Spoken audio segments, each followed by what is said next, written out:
नमस्कार दोस्तों, हर्षित द्विवेदी एजुकेशन में आपका स्वागत है। मेरा नाम है विनीत सागर। क्लास 11 एनसीईआरटी पॉलिटी की किताब चल रहा था, चैप्टर 5 लेजिस्लेचर चल रहा है। तो इस वीडियो में हम इस चैप्टर को खत्म करेंगे, ठीक है। वैसे पिछले चैप्टर में हमने क्या डिस्कस किए थे दोस्तों, एग्जीक्यूटिव के ऊपर लेजिस्लेचर किस तरह कंट्रोल असर्ट कर सकता है। तो इसके लिए लेजिस्लेचर के पास कई सारे डिवाइसेस है, डिलिब्रेशंस एंड डिस्कशंस, अप्रूवल और refusal of laws, financial control and no confidence motion, ये सब के बारे में हम इन डिटेल डिस्कस किए थे। तो आज हम डिस्कस करेंगे what do the committees of parliament do. देखिए, पार्लियामेंट्री कमिटीज के बारे में मैंने आपको पहले भी बोला था, तो यहां हम देखेंगे कमिटीज ऑफ पार्लियामेंट किस तरह काम करते हैं। शुरुआत करते हैं दोस्तों। लेजिस्लेटिव प्रोसेस का सबसे इंपॉर्टेंट फीचर्स में से एक आप बोल सकते हो appointment of committees for various legislative purposes. Committees law making में एक इंपॉर्टेंट रोल प्ले करते हैं और हाउस का डे टू डे बिजनेस में भी एक इंपॉर्टेंट रोल प्ले करता है। ये सब कैसा है मैं आपको डिटेल में समझाऊंगा। देखिए, आप सबको पता है पार्लियामेंट केवल सेशंस में मिलते हैं। साल भर में जो मेंबर्स ऑफ पार्लियामेंट है वो पार्लियामेंट में बैठे नहीं रहते हैं। जब भी पार्लियामेंट के सेशंस होते हैं तभी वो उधर बैठते हैं। वैसे पार्लियामेंट का 3 मेजर सेशंस होता है साल में। सबसे पहला होता है बजट सेशन, जिसमें बजट प्रेजेंट होता है, इसलिए उसे बजट सेशन बोलते हैं। वैसे बजट प्रेजेंट करने के अलावा भी नॉर्मल बिजनेस होते हैं, वो अलग बात है। इसके बाद होते हैं दोस्तों मानसून सेशन, इसके बाद होता है विंटर सेशन। तो ये 3 ही सेशन होता है और ये तीनों सेशन करीब 2-3 महीने के लिए रहते हैं, ठीक है। अब उसके अंदर बहुत सारे काम करना होता है दोस्तों। अब एक एक बिल के ऊपर घंटों तक डिस्कस करना ये पॉसिबल नहीं है, या फिर दिनों तक डिस्कस करना ये पॉसिबल नहीं, क्योंकि एक बिल नहीं कई सारे बिल्स पेश करना होता है, उसके ऊपर डिस्कशंस करना होता है। But at the same time major and controversial bills के ऊपर इन डेप्थ डिस्कशन करना भी तो जरूरी है ना, क्योंकि यही बिल कल लॉ बनेंगे और ये लॉ पूरे देश के लिए है। उसी लॉ के हिसाब से पूरे देश चलेंगे। तो बिल्स के ऊपर अच्छी तरह डिस्कशंस करना भी जरूरी है, पर ये पॉसिबल नहीं है because of lack of time in the parliament. तो क्या करते हैं दोस्तों, पार्लियामेंट कुछ कमिटीज अपॉइंट करते हैं जो पार्लियामेंट के डेली बिजनेस में उन्हें मदद करेंगे। अब एक बात समझ लीजिएगा, ये कमिटीज का जो काम है वो केवल बिल्स के ऊपर डिस्कस करना नहीं, बिल्स के प्रोस एंड कॉन्स क्या है उसके ऊपर रिसर्च करना नहीं, उसके अलावा भी कई सारे फंक्शन है कमिटीज का, ठीक है। जैसे कि studying the demands for grants made by various ministries, looking into expenditure incurred by various departments, investigating cases of corruption etcetera etcetera. तो हर एक काम के लिए अलग अलग कमिटीज फॉर्म होते हैं दोस्तों। देखिए, गवर्नमेंट ऑफ इंडिया के अंडर कई सारे मिनिस्ट्रीज हैं और एक एक मिनिस्ट्रीज के अंदर कई सारे डिपार्टमेंट्स भी हैं, ये आपको पता होगा।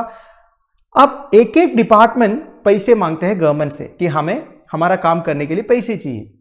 अब कुछ कमिटीज ऐसे अपॉइंट होते हैं दोस्तों, इनके डिमांड्स के बारे में स्टडी करने के लिए, ये कहां कहां पे पैसे खर्च कर रहा है, क्या प्रॉपर तरीके से ये पैसे खर्च कर रहा है कि नहीं, अगर कोई करप्शन कर रहा है उसके ऊपर केसेस इन्वेस्टिगेट करने का काम भी कमिटी के पास आ जाता है। तो इस तरह कई सारे काम होते हैं कमिटीज के पास।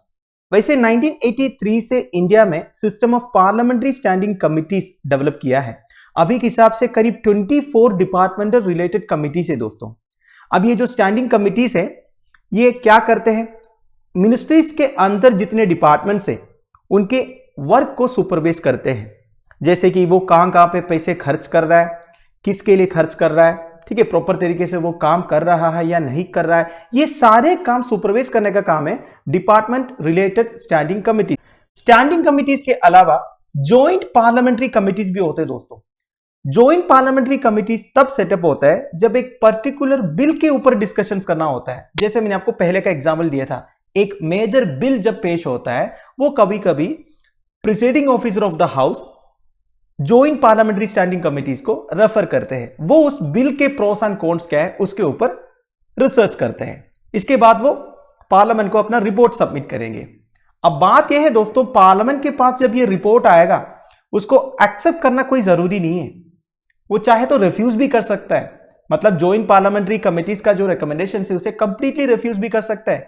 पर ज्यादातर केसेस में जॉइंट पार्लियामेंट्री कमिटीज का जो रिकमेंडेशन रहता है ना, उसके मैक्सिमम प्रोविजंस को पार्लियामेंट जो है एक्सेप्ट कर देते हैं, ठीक है।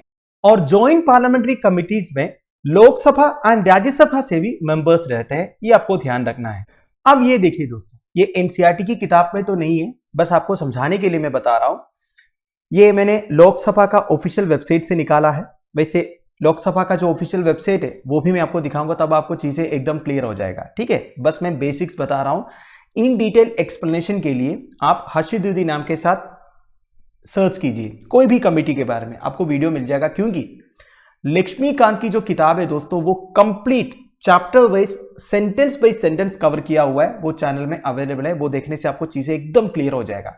वैसे ये देखने के बाद देख लीजिएगा, इधर मैं आपको बेसिक्स बताऊंगा। देखिए पार्लियामेंट्री कमिटीज क्या होता है, मैंने आपको बताया। अब पार्लियामेंट्री कमिटीज को आप 4 विभागों में डिवाइड कर सकते हो: financial committees, standing committees, ad hoc और select committees and administrative committees. सबसे पहला फिनेंशियल कमिटी, नाम से ही आपको पता चल गया होगा ये फिनेंस से रिलेटेड है। मतलब गवर्नमेंट का जो पैसा है वो किस तरह खर्चा हो रहा है, यूटिलाइजेशन ऑफ पब्लिक फंड्स किस तरह हो रहा है, इसको ऑडिट करने का काम है फिनेंशियल कमिटीज का।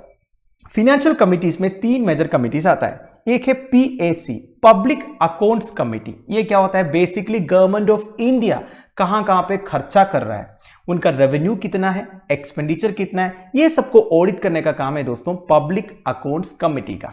ठीक है, पूरा जो गवर्नमेंट ऑफ इंडिया का एक्सपेंडिचर है, कहीं पे भी गवर्नमेंट ऑफ इंडिया का जो वेलफेयर प्रोग्राम्स है उसमें कितना पैसा खर्चा हो रहा है, गवर्नमेंट एक एक जगह कहां कहां पे पैसे खर्च कर रहा है, ये सब देखेगा। ठीक है, फिर एक होता है एस्टिमेट्स कमिटी। ये क्या होता है, देखिए मैंने आपको बोला था ना मिनिस्ट्रीज के अंदर अलग अलग डिपार्टमेंट्स हैं। अब एक एक डिपार्टमेंट किस तरह फंड्स को यूटिलाइज कर रहा है, उनका ऑडिट करने का काम है एस्टिमेट्स कमिटी का। और एक होता है committee on public sector undertakings.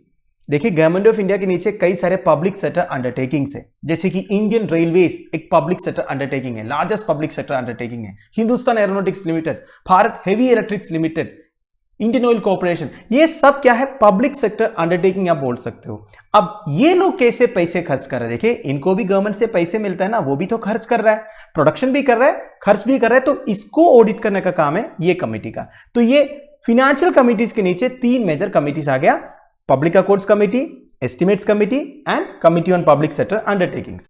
अगला है स्टैंडिंग कमिटी, इसे डिपार्टमेंट रिलेटेड स्टैंडिंग कमिटी भी बोलते हैं दोस्तों। इसके बारे में मैंने आपको पहले ही बताया था। गवर्नमेंट ऑफ इंडिया के अंडर अलग अलग मिनिस्ट्रीज है, एक एक मिनिस्ट्री के अंडर अलग अलग डिपार्टमेंट्स है, जैसे कि मिनिस्ट्री ऑफ फिनांस हो गया, अब मिनिस्ट्री ऑफ फिनांस के अंडर है डिपार्टमेंट ऑफ रेवेन्यू, समझ गए ना। तो इस तरह एक एक मिनिस्ट्री के अंडर अलग अलग डिपार्टमेंट्स होते हैं। अब ये डिपार्टमेंट रिलेटेड वर्क होते हैं दोस्तों डिपार्टमेंट रिलेटेड स्टैंडिंग कमिटीज का। इधर एग्जाम्पल भी दिया हुआ है, committee on railways, committee on health etcetera etcetera. इनके मेजर फंक्शंस क्या क्या है इधर लिखा है दोस्तों। देखिए हर एक मिनिस्ट्री के नीचे जितने डिपार्टमेंट्स हैं उन्हें काम करने के लिए पैसे तो चाहिए ना, तो वो पैसे के लिए वो गवर्नमेंट से मांगेंगे। बेसिकली इसे बोलते हैं डिमांड फॉर ग्रांट्स, ग्रांट के लिए गवर्नमेंट से मांगेंगे। तो ये डिमांड्स को कंसिडर करने का काम डिपार्टमेंट रिलेटेड स्टैंडिंग कमिटी का है। तो डिपार्टमेंट रिलेटेड स्टैंडिंग कमिटीज में जितने मेंबर्स है वो उन डिमांड्स को कंसिडर करेंगे। सबसे पहले देखेंगे ये डिमांड्स एक्चुअली जेन्युइन है क्या, इतने पैसे खर्च करने वाला है, कहां पे पैसे खर्च करना है, तो ये सब कुछ देखने का काम है डिपार्टमेंट रिलेटेड स्टैंडिंग कमिटीज का। देखिए ये आप फिनेंशियल कमिटी से कंफ्यूज मत कीजिएगा। फिनेंशियल कमिटीज का काम है जो पैसे ले रहा है वो प्रॉपर तरीके से वो खर्च कर रहा है या नहीं, यूटिलाइजेशन ऑफ पब्लिक फंड्स कैसे हो रहा है। अब मुझे पैसे चाहिए तो मैं सबसे पहले मांगूंगा आपसे, तो मेरा जो डिमांड है वो जेन्युइन है कि नहीं वो देखेगा डिपार्टमेंट रिलेटेड स्टैंडिंग कमिटीज। ठीक है, वो एक फंक्शन है। वैसे दोस्तों जितने भी ग्रांट्स एक एक डिपार्टमेंट्स मांगते हैं गवर्नमेंट से, उसके ऊपर वोटिंग होता है लोकसभा में, तो वोटिंग से पहले डिपार्टमेंट रिलेटेड स्टैंडिंग कमिटीज वो सब कुछ देखते हैं। ठीक है, अगला है to examine bills pertaining to the concern ministries departments. देखिए मैंने आपको बोला ही था, बिल्स कौन प्रिपेयर करते हैं, कंसर्न मिनिस्ट्रीज प्रिपेयर करते हैं। तो जितने बिल्स एक एक मिनिस्ट्रीज एंड डिपार्टमेंट्स प्रिपेयर करते हैं उसको एग्जामिन करना डिपार्टमेंट रिलेटेड स्टैंडिंग कमेटी का काम है, लोकसभा में प्रेजेंट होने से पहले, लोकसभा या राज्यसभा में प्रेजेंट होने से पहले। फिर देखिए हर एक मिनिस्ट्री एंड डिपार्टमेंट का जो एनुअल रिपोर्ट्स रहते हैं, एनुअल रिपोर्ट्स मतलब क्या है, उन्होंने क्या क्या किया, कितना अच्छा परफॉर्मेंस है उनका जो एनुअल रिपोर्ट्स रहते हैं उसको कंसिडर करना डिपार्टमेंट रिलेटेड स्टैंडिंग कमिटीज का काम है। फिर देखिए to consider national basic long term policy documents presented to the houses. Government की जो पॉलिसीज रहते हैं एक एक डिपार्टमेंट से रिलेटेड, जैसे कि एजुकेशन डिपार्टमेंट से रिलेटेड है national education policy, science and technology department से रिलेटेड कई सारे साइंस एंड टेक्नोलॉजी से रिलेटेड पॉलिसीज है। तो जितने लॉन्ग टर्म पॉलिसी डॉक्यूमेंट्स वगैरह प्रिपेयर करते हैं ना, उसे भी एग्जामिन करने का काम डिपार्टमेंट रिलेटेड स्टैंडिंग कमिटीज का है। तो कुल मिला के आप यही समझ लीजिए दोस्तों, एक एक डिपार्टमेंट रिलेटेड जो इंपॉर्टेंट वर्क रहता है ना, वो सबको मॉनिटर करने का, सुपरवाइज करने का काम है डिपार्टमेंट रिलेटेड स्टैंडिंग कमिटीज का, जिसे स्टैंडिंग कमिटीज भी बोलते हैं। अगला है एड होक कमिटी या फिर सेलेक्ट कमिटीज। एड होक का मतलब क्या होता है? इंटरिम, कुछ टाइम के लिए। एग्जाम्पल दिया हुआ है सेलेक्ट कमिटी ऑन जीएसटी। इसका मतलब क्या, मैं आपको बताता हूं। It means A special purpose committee of limited duration appointed by the council to consider a specific matter and which is dissolved automatically upon submitting its final report to council unless other directed by the council। मतलब यह है दोस्तों, कोई भी एक specific matter के लिए एक कमिटी सेटअप करते हैं। उनका काम होगा उस स्पेसिफिक मैटर के ऊपर स्टडी करके, रिसर्च करके, प्रोस एंड कॉन्स समझ के रिपोर्ट सबमिट करना। जैसे उनका फाइनल रिपोर्ट सबमिट हो जाएगा, उनका काम भी खत्म, वो कमिटी डिसॉल्व हो जाएगा। अगर काउंसिल बोलते हैं कि आपको आपका काम कंटिन्यू करना है तो कंटिन्यू करना पड़ेगा। अगर उनका काम खत्म हो गया, मतलब जो रिपोर्ट उनको देना था वो दे दिया, तो उनका काम खत्म। तो इस तरह जो कमिटीज बनते हैं, इसे क्या बोलते हैं? एड होक या फिर सेलेक्ट कमिटीज बोलते हैं। एग्जाम्पल दिया हुआ है सेलेक्ट कमिटी ऑन जीएसटी।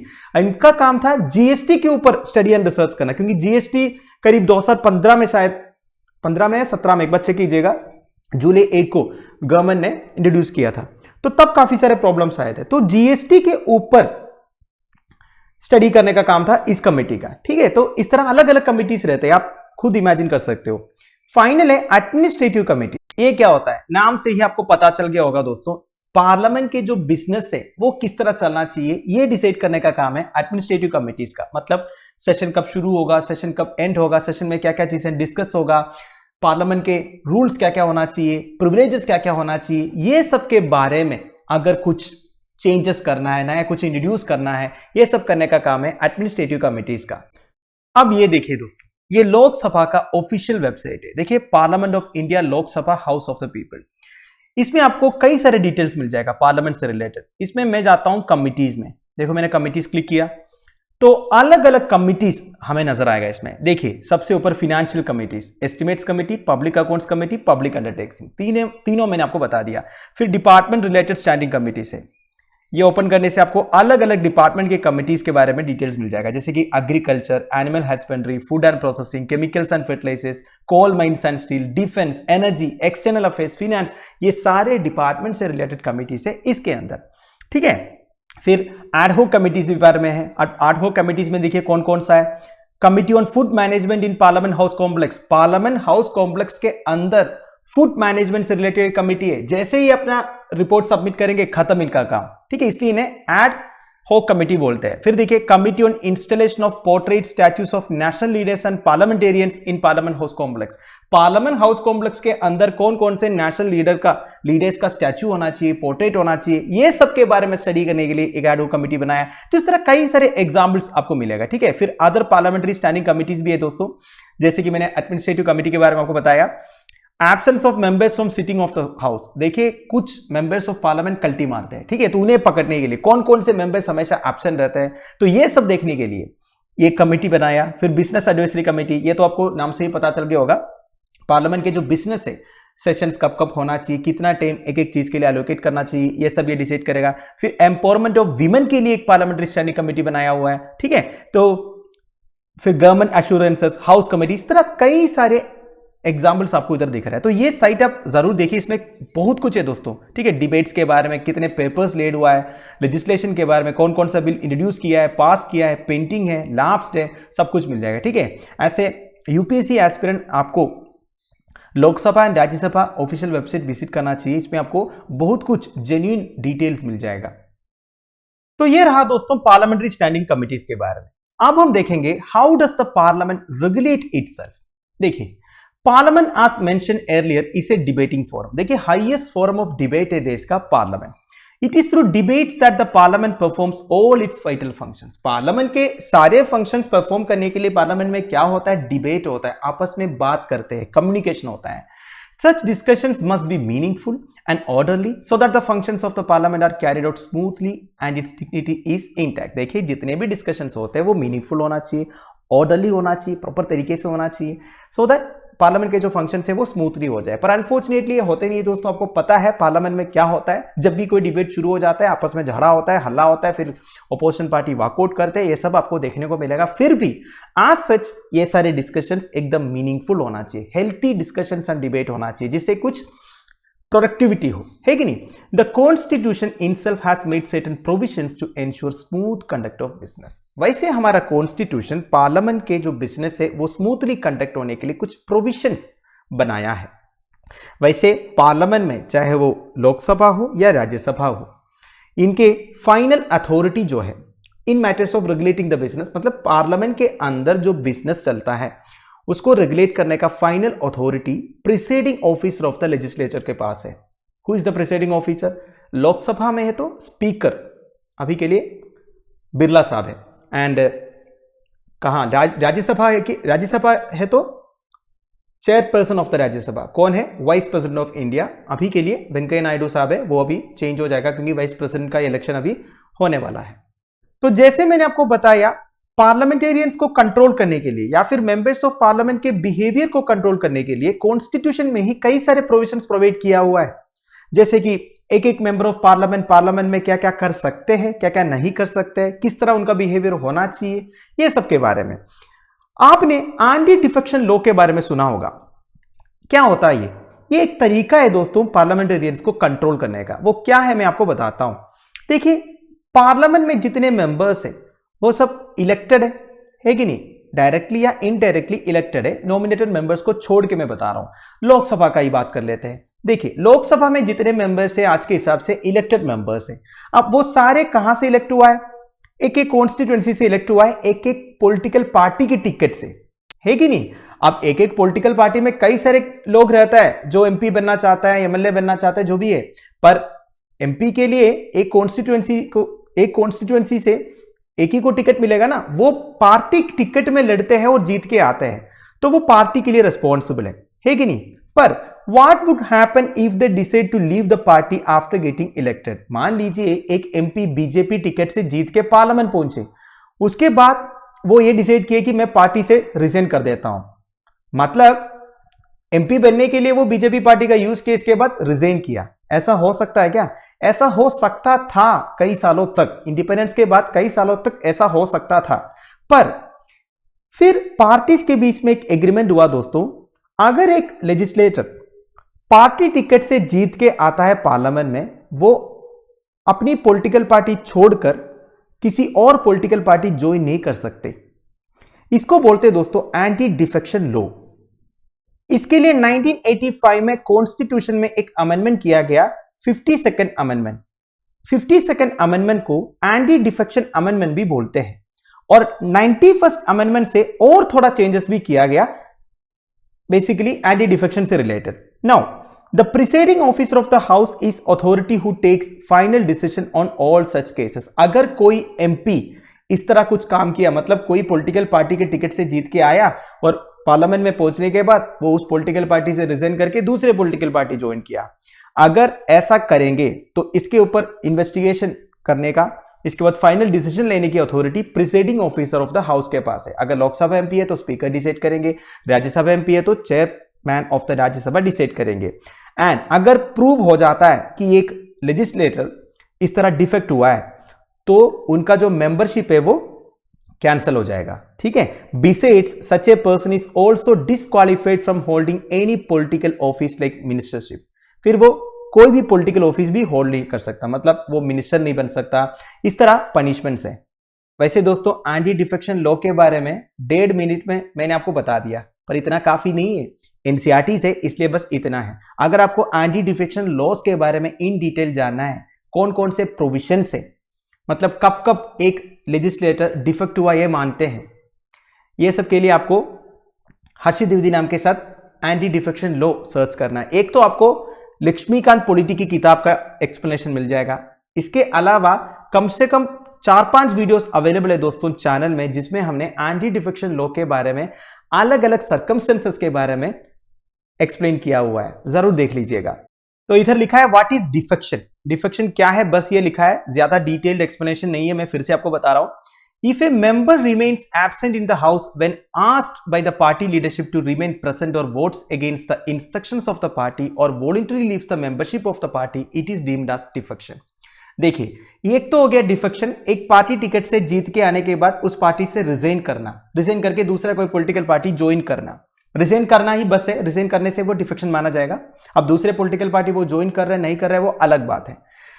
और एक है दोस्तों, अगर एक पॉलिटिकल पार्टी अपना मेंबर को ये बोलते हैं आपको वोटिंग में प्रेजेंट होना है और एक पर्टिकुलर बिल को सपोर्ट करना है, या फिर अपोजिशन पार्टी है तो वो बोलेगा आपको वोटिंग में प्रेजेंट रहना है और एक पर्टिकुलर बिल को अपोज करना है, अगर पार्टी की बात ना सुनकर अगर वो पार्लियामेंट में एब्सेंट रहता है वोटिंग के दिन, तो ये भी डिफेक्शन माना जाएगा।